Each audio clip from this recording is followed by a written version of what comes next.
좀 들어보도록 하고요.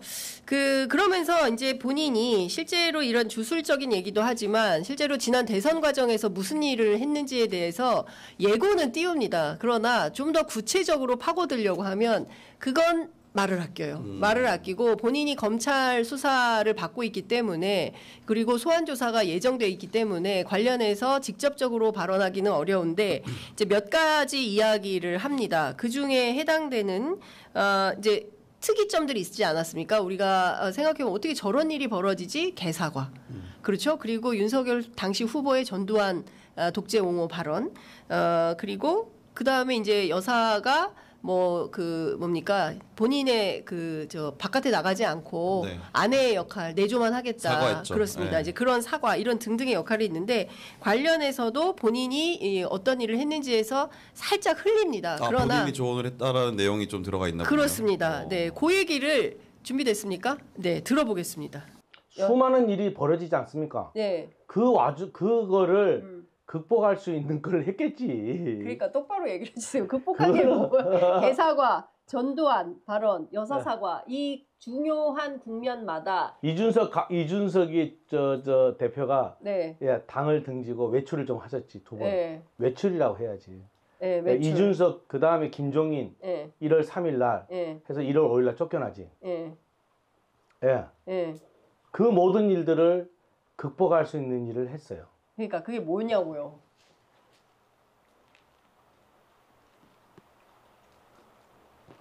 그거는 이야기하기가 그건 또 허언증 환자라고 그럴 건데. 본인이 말해요. 내가 이 얘기를 좀 하면 날더러 허언증 환자라고 그럴걸? 이렇게 얘기를 합니다. 그런데 내가 한 일이 상당히 있다. 그래서 그걸 뭔지 얘기를 좀 해라 라고 하니까 그거는 다음에 이렇게 밀어둡니다. 그러니까 제가 보니까요. 그 창원 시내에 기자들이 굉장히 많이 와 있고 제가 있는 자리에서도 뭐 신문 기자한테 전화를 하면 네 대표님 그러면 바로 맞습니다. 그 통상 집 앞에 대여섯 명의 기자들이 있고 이런 뭐 인터뷰가 나가고 나면 뭐 열 몇 명이 와 있고 뭐 이럽니다. 명태균 씨라는 사람이 창원 지역 사회에서 어느 정도의 위치인지를 기자한테 확인을 좀 시켜주기도 하고요. 동시에 수많은 기자들이 지금 가 있다. 현장에서 취재를 하고 있고 관련된 내용들을 알려고 하는데 본인이 얘기합니다. 내가 이거 얘기하면 또 허언증 환자라 그럴걸? 그리고 이게 참 명태균 씨의 말이 맞다면 네. 너무 허탈하다라는 좀 생각이 드네요. 그러니까 저희가 무슨 뭐 건진 뭐 이런 주술사 분들의 어떤 뭐 영향력이 있는 거 아니냐라는 얘기를 들었지만 네.